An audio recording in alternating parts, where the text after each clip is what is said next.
Before we get started, I just have a few very quick announcements. First, we have our first spring gala on May 22nd at 4:30 Central Time. So if you're interested in that, it's a free event streaming on YouTube, and then we'll have a social hour over Zoom afterwards. So if that sounds good to you, it's just some music and some comedy and some artistry and some memories of colleagues. If you're interested in that, there will be a link in the show notes. Our Jungian Psychotherapy program and Jungian Studies program, both of those programs are open for enrollment right now, and you can do the whole application online. All of that is on our website. And finally, we have our spring fundraising drive going on right now, which is why I'm doing one podcast episode a week rather than one or two a month as we usually do. It's just to do a little bit extra for everyone in the community, and we're grateful for everyone who can support us and help make everything that we do possible, this podcast and everything else. We recently received a matching grant gift for $3,000 from Carl and Patricia Greer. So if we can raise $3,000 by May 30th, we will receive an extra $3,000 gift. So you can essentially double your giving if you make a donation to the Institute before then. We're currently 35% of the way there to the matching grant, so around $1,200. So we're pretty close, but we do need a little help to get there. So if you can give, please do. Any amount really does help. And if you're interested in something in the store, perhaps from this episode or another one, please go ahead and make a purchase, as that also helps. Thanks.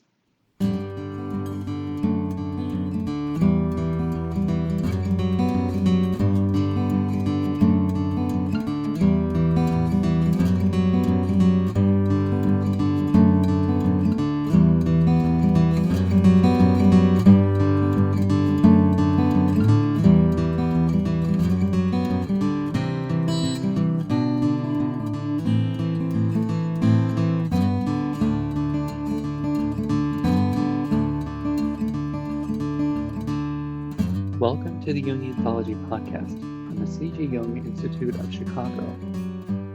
A Changing God Image, What Does It Mean? With Murray Stein, PhD. This episode is the first part of the series, A Changing God Image, What Does It Mean? From the series description. In this program, Murray Stein addresses 4 questions. What is a God image? What does a God image change? How does a God image change, and what does it mean when a God image changes? The recommended readings for this, if you're interested in looking at those, are Answer to Job and The Symbolic Life, both by C.G. Jung. There's a link to purchase Answer to Job if you're interested, and The Symbolic Life is in Volume 8 of the collected works. It was recorded in 2003. Murray Stein, PhD, is a training analyst at the International School for Analytical Psychology in Zurich, Switzerland. His publications include The Principle of Individuation, Jung's Map of the Soul, and the Edinburgh International Encyclopedia of Psychoanalysis, for which he is the editor of the Jungian sections. He lectures internationally on topics related to analytical psychology and its applications in the contemporary world. Dr. Stein is a graduate of Yale University, the University of Chicago, and the C.G. Jung Institute, Zurich. He is a founding member of the Interregional Society of Jungian Analysts and the Chicago Society of Jungian Analysts. He has been the president of the International Association for Analytical Psychology and is presently a member of the Swiss Society for Analytical Psychology and president of the International School of Analytical Psychology, Zurich. Before I get to the lecture, I just want to read another listener submission. Steve from Australia says, I'm a bit lost on my journey at present, but hoping podcasts like this may help shed some light on the path ahead. I am a psychiatric nurse and have worked in an acute community setting for about 25 years. I find Jungian psychology to be useful in both my personal life and in my workplace. Thank you to everyone who has shared a little bit about themselves, and if you'd like to do so, you can click the link in the show notes. You can support this free podcast by making a donation, becoming a member of the Institute, or making a purchase in our online store. Your support enables us to provide free and low-cost educational resources to all. There will be a link to purchase the complete series, of which this lecture is the first part, in the show notes, as well as links to all of Dr. Stein's lectures on our website, as well as a link to his own website. Now let's get to the lecture.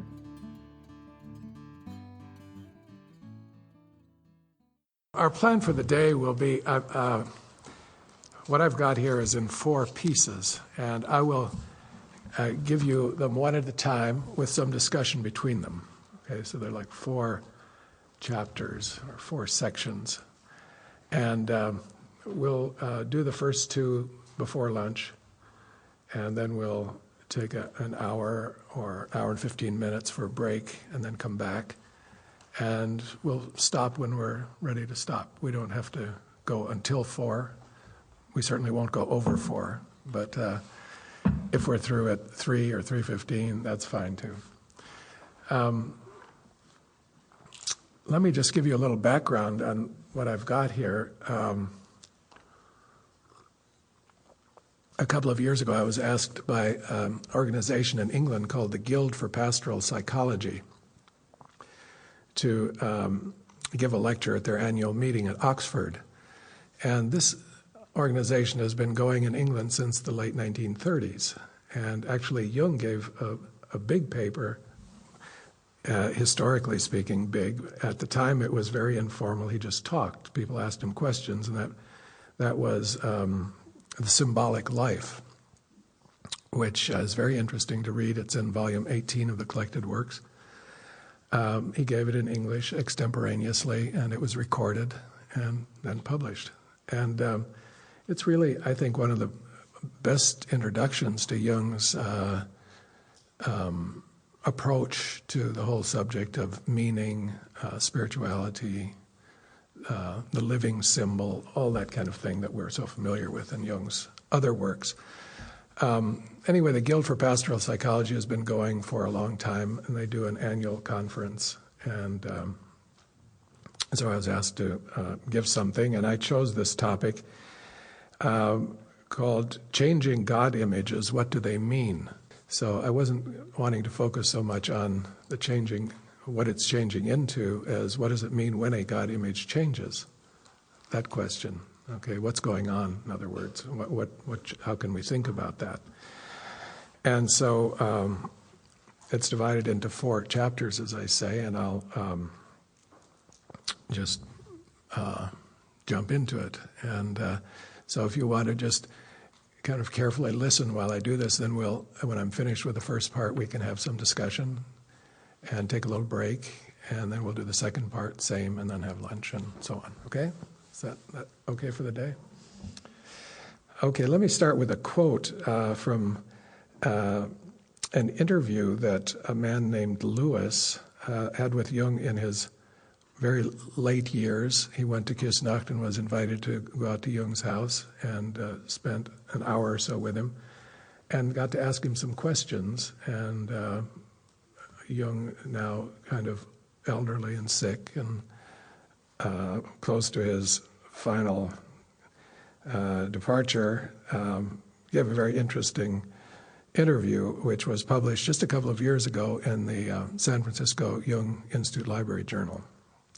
And I just pick out one brief sentence from that, where Jung says, religion is following the hints from God. And Jung had a way of making pithy comments like that. But what a definition of religion that is. Huh? Religion is following the hints from God. So, let me start. Evidence that God images can and do change over time has been widely available since the advent of historical consciousness, which isn't actually so old. What I mean by historical consciousness is thinking historically, which probably began in the 18th century or so, that people actually, what we call historical consciousness now, began. The advent of historical consciousness and the detailed scholarly reconstruction of the past took hold. And this topic of changing God images has occupied some thinkers, at least in the West, for a couple of centuries now. Now, whether they saw the change as bad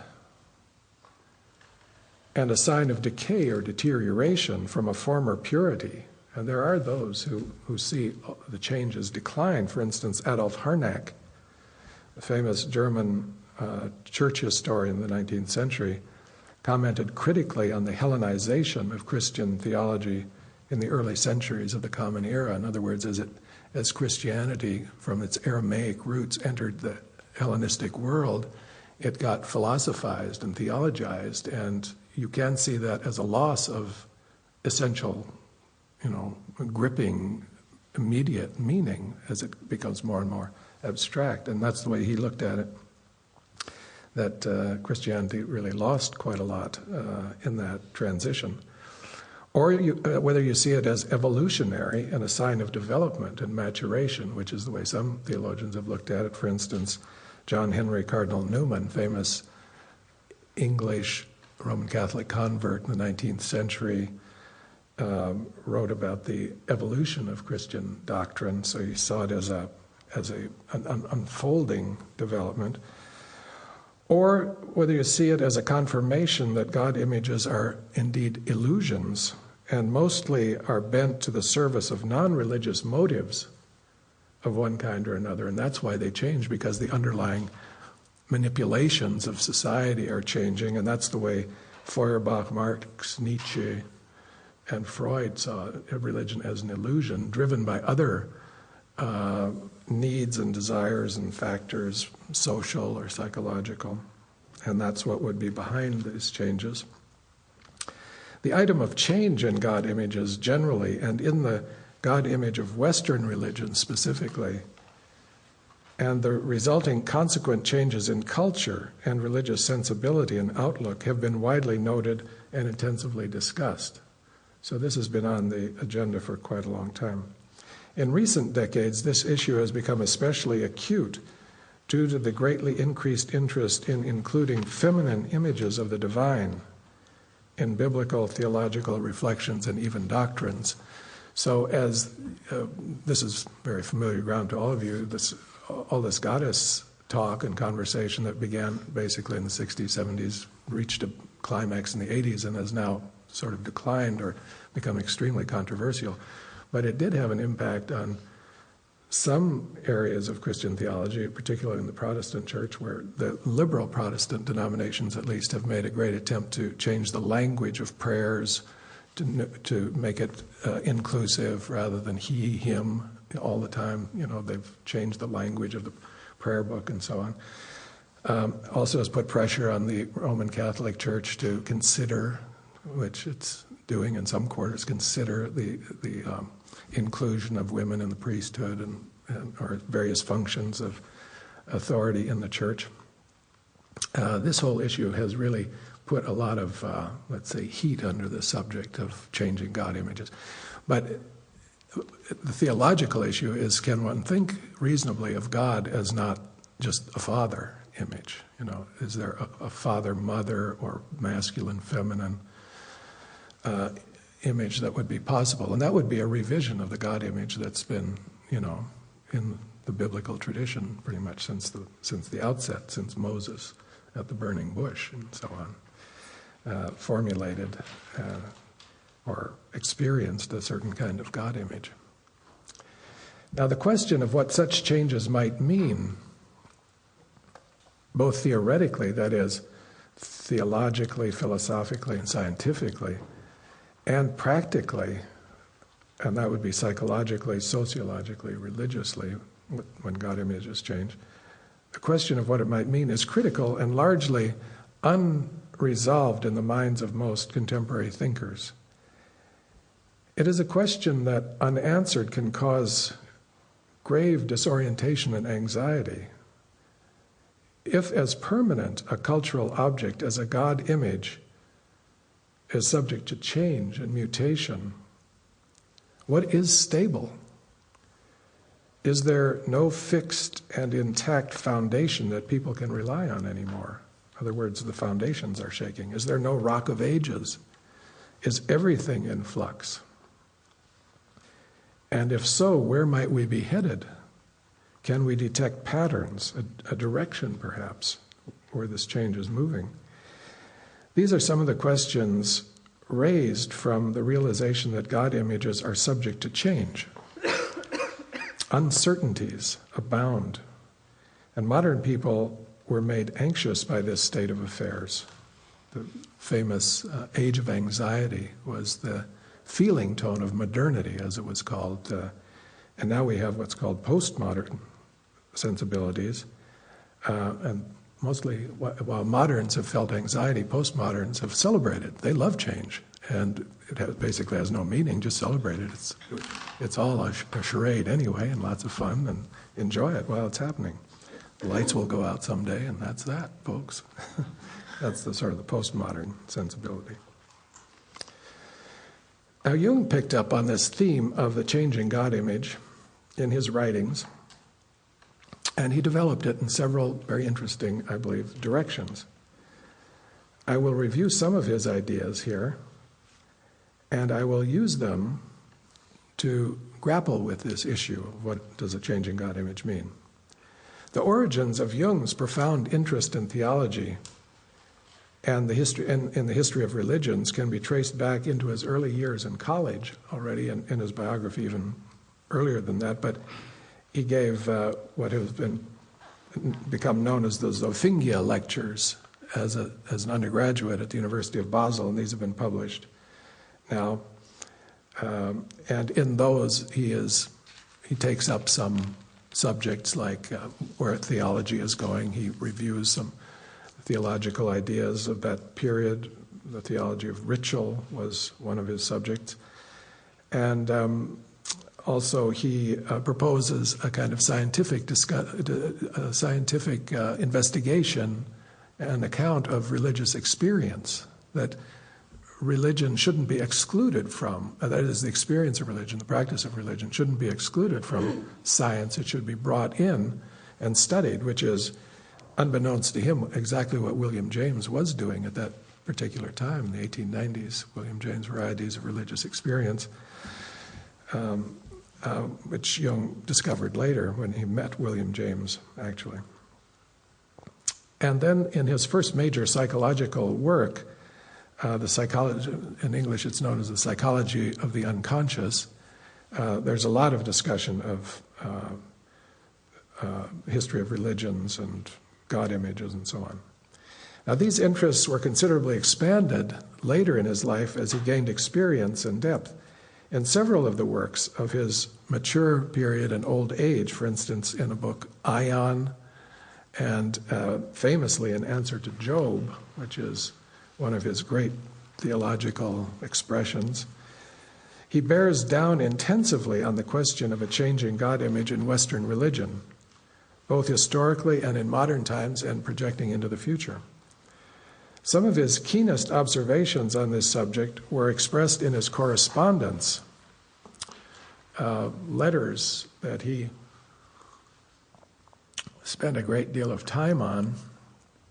At one point, a publisher came to him, this was in the 1950s sometime, and Anila Yaffe was his secretary, and the publisher wanted to publish a selection of his letters. And immediately Jung said to Anila Yaffe, well, get out the Pfarrerbriefen, the letters I've written to ministers. And he had collected them actually in a separate folder. And he spent a lot of time on these letters. They're very, I would say, thoughtful and profound. In fact, Edward Edinger wrote a book a few years ago called The New God Image, in which he comments on several of the key letters in Jung's extensive correspondence with theologians and clergy. While Edinger's summary of Jung's views in that book is partial, it's also central, and I recommend that book to you if you are interested in reading some more on this subject, The New God Image, Edward Edinger. And this book and others of Edinger's many writings provide a useful basis for extending a Jungian reflection along the lines I'll propose in these talks.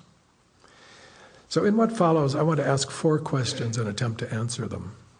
And this is the outline of the 4 chapters. What is a God image? It's the first one. The second, why does a God image change? The third, how does a God image change? And the fourth, what does it mean when a God image changes? The questions are linked and revolve around the central hermeneutical problem, a changing God image. What does it mean? The answers to these questions that I've asked here, these four questions, my answers derive principally from Jung's understanding of the human psyche and its relation to what religions call deity or God. Speaking from a psychological angle. So first, what is a God image? Now, God images come in many sizes, shapes, and flavors, and there are thousands of them. To consider them, one must include the material ones, such as statues, icons, paintings, and other, what were called in the Old Testament, graven images. And also, one must include the literary ones, the literary God images as described in sacred scriptures and theological texts. A brief survey of world religions will yield a list of scores of God images, and an extensive survey would reveal hundreds or even thousands. A God image appears whenever people attempt to describe or give definition to what Rudolf Otto called the mysterium tremendum, the numinosum. And this is what we commonly call God, the tremendous mystery, not a little mystery, but a great big one. And whenever people try to give definition to this or describe an experience of it, we get a God image. The cluster of attributes ascribed to God defines the God image under consideration. Even a God like the biblical Yahweh, who himself famously forbids graven images and remains invisible and transcendent, only one person ever saw God face to face, and that was Moses, according to the Bible. Although Job hears a long discourse from God, I don't think he sees him directly. Nevertheless, even though God remains invisible and transcendent in the Bible, the God image received definition in such attributes as Father, Creator, Sustainer, and so forth. Many of the God images found among world religions have similar features, but differ in detail and nuance, depending on the social and theological context in which they are embedded. For instance, there are father gods and mother goddesses, so one can categorize and cluster them. There are savior gods, there are sky gods and goddesses, there are earth and underworld deities. So categorization of them is possible and often instructive.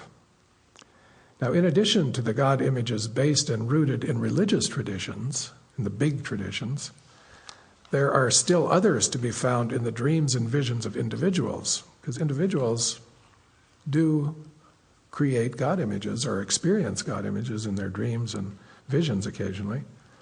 And generally, individuals keep them private or perhaps share them with a chosen few people. It isn't something one goes around talking about too much for fear of getting locked up. If you start spouting that kind of stuff, people think you're crazy. And these personal and private God images may have qualities similar to those that are enshrined by cultures, and some of them can be similarly typed and categorized. Now, what are these multitudinous God images essentially? Can we define a God image? Here's my attempt. A God image is a numinous symbol that claims for itself absolute and cosmic standing.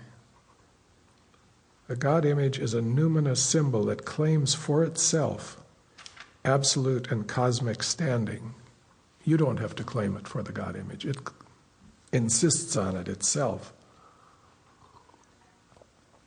It's more than just an impressive image of an ego ideal or inflated fantasy of power, ego power. In Jungian terms, it's an image of the self rather than of the ego, the God image. For some God images, a claim is made for its superiority over all others, and even for its exclusiveness. For instance, in the monotheisms, there's only one God, and the rest are dismissed as illusions or vain attempts or something. But certainly this isn't always the case. Some religions contain and hold up many God images. They don't insist that one is dominant. For instance, Hinduism. While other religions contain only a single one, Judaism, Islam. Although the single one may have several or numerous facets or aspects. For instance, in Christianity we have the Trinity God with three aspects, Father, Son, and Holy Spirit. Single essence, but three manifestations. Just because a God image is one of many in a pantheon makes it no less symbolic and cosmic, however. That is, no less a representation of the self and not the ego. Some God images are highly abstract and theological, having been refined by many intent minds that have created a consensual and dogmatic image. This is true for Christianity. The image of the Trinity, God as Trinity, was hammered out at church councils over a number of centuries until an agreement was reached.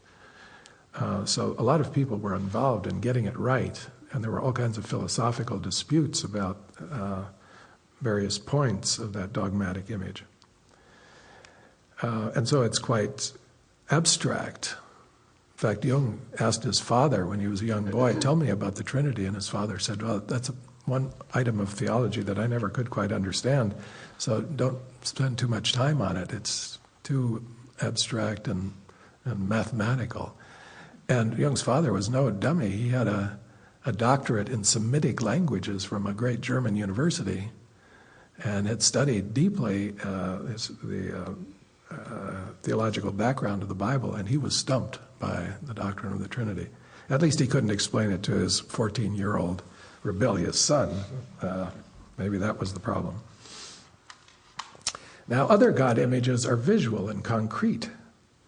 And this is certainly the case with the Greek and Egyptian religions. They're very, the stories about them, the images of them are very visual. And you can still see some of these in the old monuments and now rather decrepit sites in Greece and Crete and Egypt and Sicily and places like that. If you visit these old temples, it's still very impressive.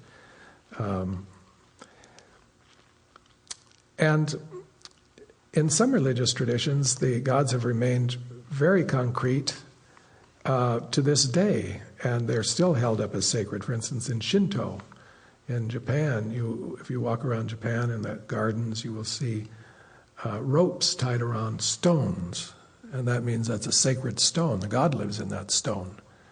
And you might not be able to see the god, but the stone is very concrete, or a tree.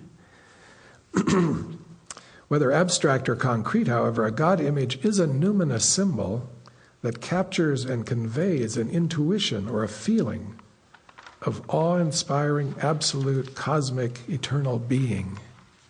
It's being with a capital B.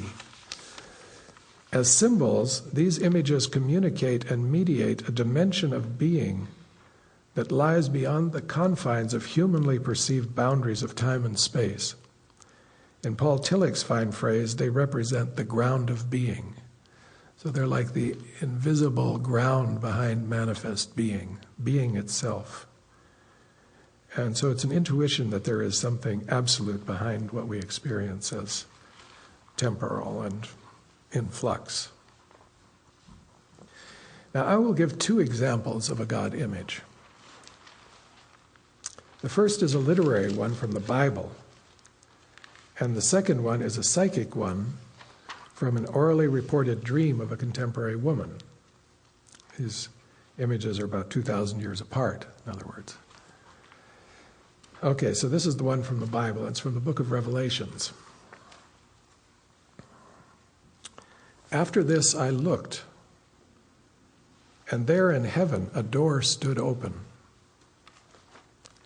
At once I was in the Spirit, and there in heaven stood a throne, with one seated on the throne. And the one seated there looks like jasper and carnelian. And around the throne is a rainbow that looks like an emerald. Around the throne are 24 elders, dressed in white robes with golden crowns on their heads. Coming from the throne are flashes of lightning and rumblings and peals of thunder. And in front of the throne burn 7 flaming torches, which are the 7 spirits of God. And in front of the throne is something like a sea of glass, like crystal. Around the throne, and on each side of the throne, are 4 living creatures, full of eyes in front and behind. The first living creature like a lion, the second living creature like an ox, the third living creature with a face like a human face, and the fourth living creature like a flying eagle. And the 4 living creatures, each of them with 6 wings, are full of eyes around and inside. Day and night without ceasing, they sing, "Holy, holy, holy, the Lord God Almighty, who was and is to come." Then I saw between the throne and the 4 living creatures, and among the elders, a lamb, standing as if it had been slaughtered, having 7 horns and 7 eyes, which are the 7 spirits of God sent into all the earth. He went and took the scroll from the right hand of the one who was seated on the throne. When he had taken the scroll, the 4 living creatures and the 24 elders fell before the Lamb, each holding a harp and golden bowls full of incense, which are the prayers of the saints. Then I heard every living creature in heaven and on earth and under the earth and in the sea and all that is in them singing, "To the one seated on the throne and to the Lamb be blessing and honor and glory and might forever and ever." And the 4 living creatures said, "Amen," and the elders fell down and worshipped. In this powerful example, which is a classic image from the foundational document of Christianity, the Bible, one clearly recognizes the essential features of a God image. There is numinosity, that is, awesome power, wonder, fear on the part of the human observer who is writing the text. Secondly, it's absolute, that is, ultimate ontological, it has absolute ultimate ontological standing. There's no question about its permanence and its ultimacy. And third, it has cosmic proportions. Now, the book of Revelation states that this image was presented to the author in a vision.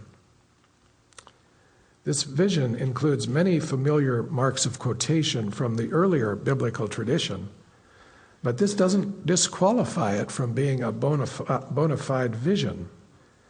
That is a spontaneous manifestation of the unconscious. Sometimes people dismiss their visions or active imaginations by thinking, oh, that's just something I read or experienced in a movie or saw the day before.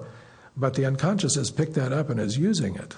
And so it's still genuinely psychic material, because you know many things, you've seen many things, and the unconscious has picked that particular thing to, or image to present to you. So never dismiss those just because they're familiar. The recipient of the vision was obviously steeped in biblical tradition, and his unconscious contains these contents, but they are combined and presented in a novel fashion, and they contain new material. It's therefore a new revelation that's presented in this text.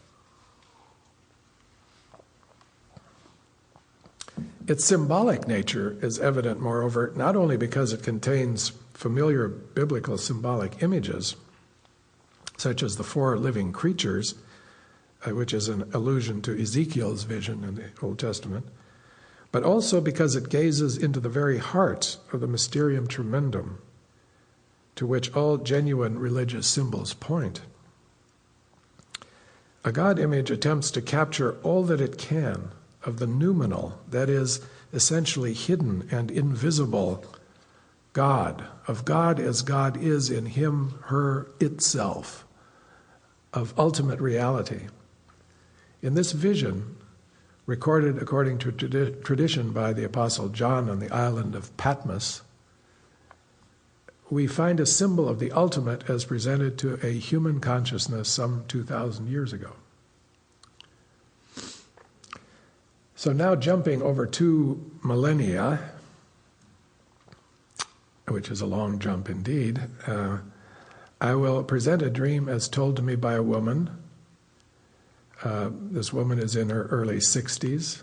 She's a person not especially religious in a traditional or even in a non-traditional sense, but she's spiritual, we would say, highly sensitive to archetypal images of the collective unconscious, to use the Jungian jargon. Some people are just very sensitive to that level and have big dreams and manifestations. She is therefore what I would term a spiritual rather than a religious person. Usually, that distinction is made. Religious people are in a tradition, they practice the tradition, they are devoted to the tradition, they are religious, they go to church a lot, and they are affiliated.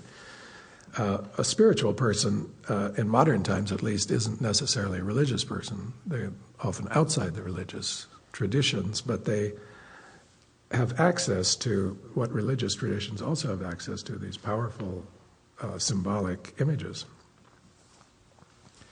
and experiences. So here's her dream. I find myself in a large throng of people who are milling around, moving slowly from one area to another as though at a garden party. Gradually, I become aware of a strange thing happening. Close to the ground and around our feet, a powerful charge of energy is moving rapidly through our midst. It dawns on me that this energy has a form and that it is moving continuously among the people in a figure 8. I see that it is an enormous snake. The snake's beautiful face appears to me. It has the head of a woman. The enormous body of the snake is covered with white orchids that are growing out of her. She confronts me. Her giant face comes near. Her dark eyes fix me in a stare. And of course, I'm afraid.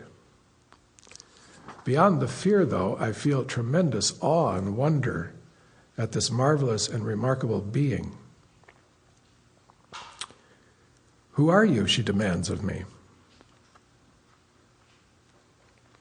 What do you do? I give my name and tell her that I am a psychotherapist. Oh, so you are an architect of souls, she replies. I'm surprised at this designation and listen further. The snake goes on. You are like Julius Caesar, and she names some other historical characters whom I cannot recall after I awaken. She must see the look of astonishment on my face because she goes on to say, of course you could not know that Julius Caesar was an architect of souls in a much earlier lifetime. I now understand that this snake has been around since the beginning of time. Her memory holds a record of all the souls who have ever lived, and of all of their various incarnations and specific identities. Some souls have lived more than once, or even many times. I'm surprised that she has placed me in a category with Julius Caesar, and even more astonished that his underlying identity was an architect of souls. Clearly, I do not understand something important here. I am dumbfounded and shaken to be meeting a consciousness that has been around since the universe began. For a time we simply look at each other. I admire the beautiful white orchids that cover her massive body. I also realize that she is immensely powerful and could annihilate me in an instant. But I decide to take a risk anyway, and I venture to say, she now speaking to the snake, you now have an opportunity to do great good. Because you are at a point in your evolution where you are on the way to becoming fully conscious. You are more than halfway there. Surprised at my boldness, I wonder how she will take this comment. But her face lights up and she smiles. This is a blessing. Great streams of energy are exuding from her. So that's the dream. Now, like the classic God image from the book of Revelation, this is a numinous symbol of the ultimate, and it portrays an image of vast power and cosmic trans-temporal dimension. And this isn't the kind of thing you'd go around the streets talking about to people either. Unlike the biblical God image, however, this modern one exists on the earth and not up in the heavens. It's interesting to think about the differences. And it includes the notion of an evolving consciousness in the God figure itself. When she says you are halfway there, there's the implication that the God figure is evolving consciousness, which is certainly an idea that Jung works with a lot in answer to Job. The cosmic snake does not show the quality of absolute omniscience and transcendence typical of monotheistic deities, although she does have a record of all that has happened to date in human and perhaps in cosmic history.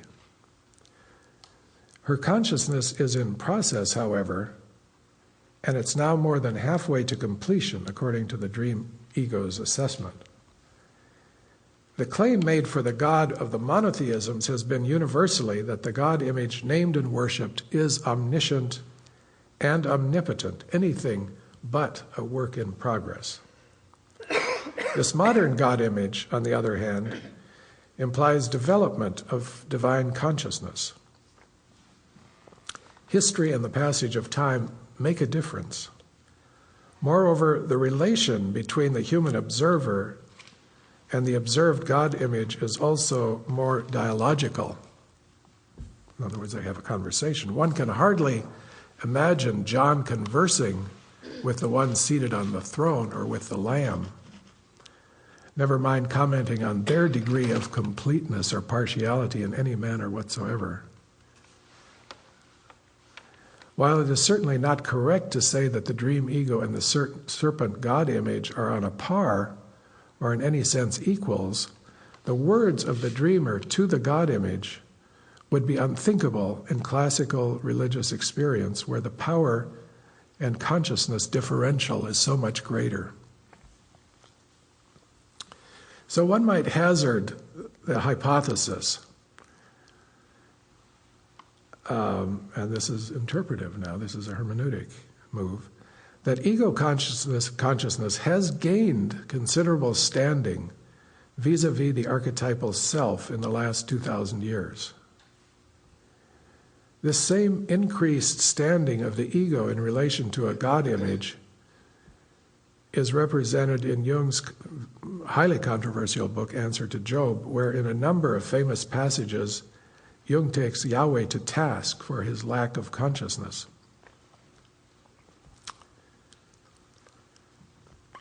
So to answer the question posed earlier, what is a God image, we can conclude that it is a psychic image that captures an important aspect of the archetypal self. Presented to the ego, a God image offers it the benefit of an archetypal symbol, which mediates between the ego and the self. And the connecting link between the ego and the self, the so-called ego-self axis in our terminology, is made up of God images. The ego-self axis is made up, constituted by God images. And this is critically important to recognize for the psychology of religion, as it is for the therapy of souls. People use God images to establish a relationship to the self, whether you do that within a traditional setting, using a traditional God image, an icon, praying to a statue of the Virgin, as I've seen done profoundly in Catholic churches in South America by simple people, or whether you use a dream image as a symbolic representation to relate to the self, really makes very little practical difference. You are doing the same thing. You're establishing a relationship to what Jung called the self, or what religious people would call God.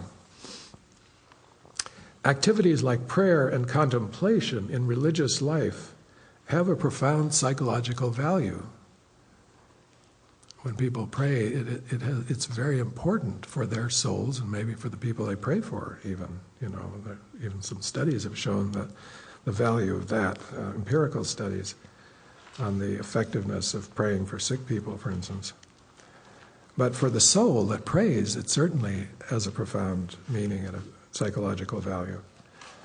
Alternatively, activities like active imagination in the Jungian approach are exactly equivalent to prayer in traditional contexts. So when people practice active imagination, as we sometimes teach them to do in classes here at the Institute, or analysts will coach their analysans to do some active imagination, it's the equivalent of what religious people do when they learn to pray deeply. A difference might be that in active imagination, the images often speak back to you, whereas in the religious context, that doesn't always happen, although it does sometimes. When people would pray to statues, the statue would begin to cry or would nod its head or react in some way or communicate back. They're doing what we call active imagination. And what we're doing when we do active imagination is what they would call praying. We're praying. So there are, and the purpose of that is to establish this link between the empirical ego, the everyday human consciousness, and something vastly beyond itself that has transcendence and absoluteness and cosmic standing. So we link to the cosmos through God images. Okay, so I've given you my answer for what a God image is. Shall we have a little discussion and then take a brief pause before we go on? Anybody want to say something? I have a question about the woman, the therapist, who was speaking about the snake, reporting her dialogue with the snake. How did she refer to the snake again? Just the way I just took this. Always the snake, or did she use a personal pronoun? She. She. It's a referring she. to the snake. Yeah, it's a she. It's a feminine image. It has the face of a woman. It's on the ground, growing orchids out of its body. Sort of an earth spirit. And the classical God images, one usually thinks of God in heaven, up above. But there are earth gods too, and goddesses, and daimons, and so on. Yeah. I noticed when you were describing the Revelations image that there was so much more detail around the throne rather than in the throne. Yeah, you can't like it was an see empty what's in there. Lightning, thunder, but yeah. So, and I just thought in contrast to the snake, that's the face center is is there. You know, they're face to face. The one seated there looks like jasper and carnelian, so you get these images of precious stones. Oh, that's good. Okay. But you don't get a face per se. Yeah. And of course, human either. God in the Bible is not supposed to be represented, humanized, anthropomorphized, or anything. So I think that's part of the tradition that you see what's around. There are human figures around the stone, around the throne. Yes. Why, based on that statement, why is God always portrayed as like this male image? Isn't always. I mean, frequently. I was being raised a Lutheran. We always were in the projected this tradition. image of this older man sitting on a throne, long white hair. It was always a white male, and it was this. And right. It was yeah. kind of like embedded in us. Partly that's your culture and pictures you see in Sunday school and so on. If you read the Bible, you don't actually get a picture like that of God. But it is a he, definitely, in the Bible. I mean, at least in our translations we use, which I think are pretty accurate. Yahweh, God in the Bible, is a father God, a warrior God, a father God, sort of male energy, masculine. So we speak of it as a patriarchal tradition. There are other religions that have a variety. Greek religion, for instance, had more or less an equivalent number of goddesses, although the dominant figure was Zeus. It was also a patriarchal religion, but a little more spread out. The power was distributed a bit. And in Egyptian religion, out of which, that context, Egyptian, Mesopotamian, and so on, there were a variety of gods, but monotheism was beginning to form. So the sense that there is a God beyond these gods, that there is a power beyond these images, was an intuition that images wear out after a while. After you worship them for hundreds or thousands of years in some cases, they aren't so effective anymore. So then we'll get into that a little later. You might find another one or one that's behind it that's more powerful. And that began happening in Egyptian religion. There was a movement toward monotheism. And then, of course, the Bible is radically monotheistic, even though at the beginning some other figures are mentioned, but fundamentally there's one God above all others, far more powerful than the others if there are any others, and you aren't supposed to make any images of him, but it is a him, it's a father. So it may represent the tribal structures where the father was dominant and kind of ruled the scene, And in modern life, at least contemporary times, that's not nearly as much the case. When I went to divinity school at Yale in the 1960s, there were, I think, 10% of the students were female at that time, and they were training to become Sunday school, heads of Sunday school, Christian education directors, not to be ordained particularly, maybe a few. But now I think over 50%, maybe 60% or more are women. They're all planning to be ordained. So in those few years, 35 years, it's been a tremendous change in sensibility in Protestantism, at least, and a lot of pressure on Catholic institutional life as well to upgrade the role of the feminine, the role of women. And with them, of course, they bring another set of values, another set of images, and then a lot of discussion from outside Christian circles, from anthropology, archaeology, and so on, discoveries of goddess religions, suddenly came to the fore. And in the 70s and 80s, there was a lot of talk about that, the great goddess. Which Eric Neumann wrote about in the 50s, yes.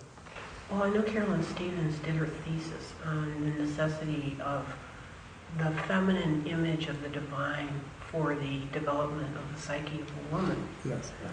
And I wondered if you could talk about, now there's a series of images, we're talking about a series of God images connecting to the self. What's the relationship of the animus to that? Yeah, for a woman, the animus has to get out of the way. He can lead a ways. For instance, Jesus can be a very important guide to the self for a woman. But if the male figure gets too much in the way, so that this was Carolyn's thesis, and she gets it from a sentence or two in Jung. I advised her thesis, actually. I know exactly how she worked on it, and that was a great discovery. It's in one of Jung's essays in volume 9, I forget which one, the archetype of the mother, I think. And Jung says that the animus can block the way to a self for a woman. And in patriarchal religions, that often happens because you end up with a male figure and you can't get beyond the male figure because that male figure is the ultimate. So Jung suggests he needs to be put to the side or lead the way to another figure for a woman so that there is an ability to connect directly to someone who represents your deepest sense of self. And in the tradition, this has sort of taken place on the side, in Catholicism at least. The Virgin Mary and the other women, important women in the tradition, have functioned, maybe not officially, but very powerfully to mediate to God, who maybe remains invisible, but the primary connecting link was through these female figures. Well, then the second part of the question is, how would that work with both mother and father God? In other words, if people are androgynous in a sense, and they have an image of the divine feminine and the masculine. Yeah, well, it would be...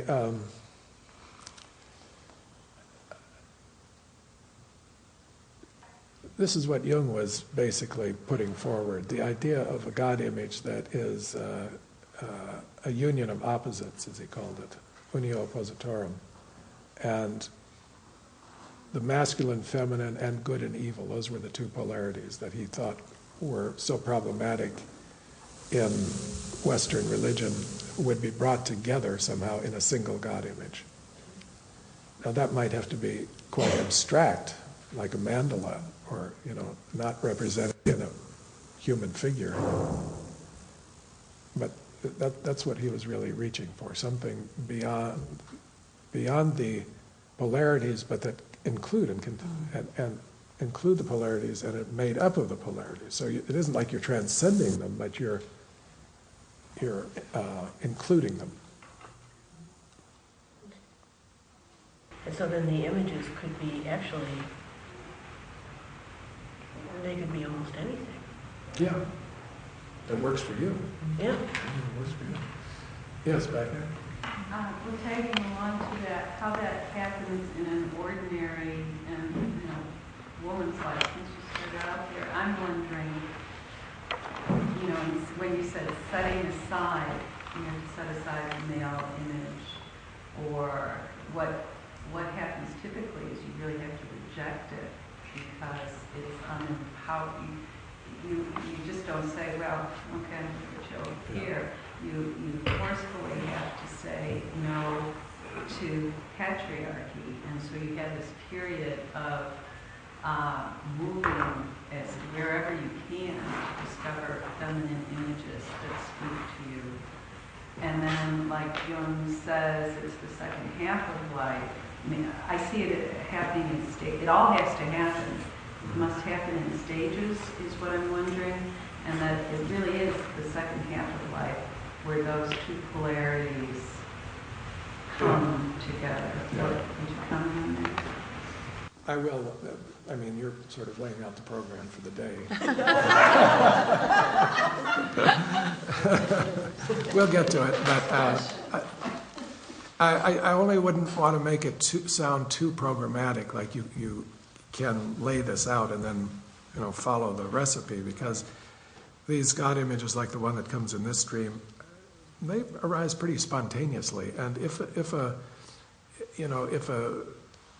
God image would come to you in a dream or in a visionary experience that had happened to have a masculine quality to it, that's just what your psyche is presenting right then. And maybe that's what you need at that moment. So you want to always kind of keep an openness to surprise and to let the unconscious take the lead in these things. And than to interpret it and kind of try to understand where it's going. Yeah. You mentioned Jordan, and as you were talking about the image of the snake, I was thinking of Edinger's Mysterium Lectures. He talks about Neumann's phases of development of collective consciousness, and relates that to alchemy. And in one part he's quoting Dorn. He talks about after the person has the whole life and moves into the path, into individuation, there are three connotios, and the first is the which is the separation of body from the spirit and soul. And that kind of reminded me of the snake image, representing the body of the separate from maybe the spirit being the masculine and feminine. Maybe that's part of the separating or differentiating or having something like that. You could put it into that kind of a framework, I think. Or you can also see it as a complementary image to the sky, God, spiritual, Father image, and that they don't replace one another, but they complement each other, or and evolve toward perhaps a unio, further down the line, another conjunctio. Yeah. Why don't we take a little break, and then we'll come back and take up the question: why does a God image change? Okay?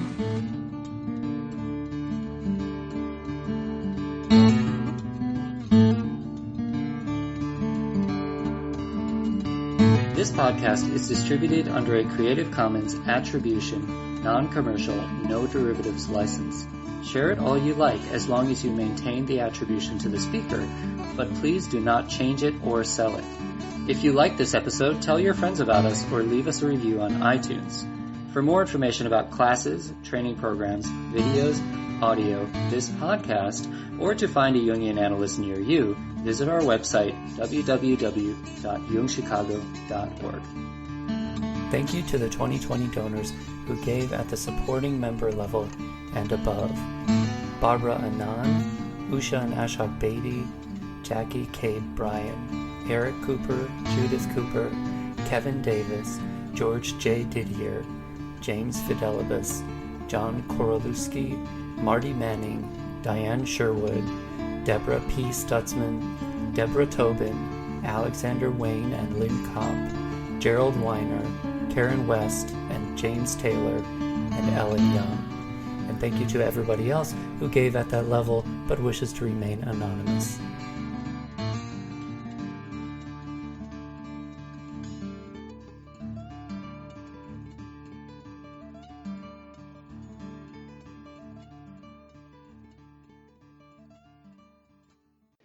If you can support us, please do. It really means a lot. Thanks.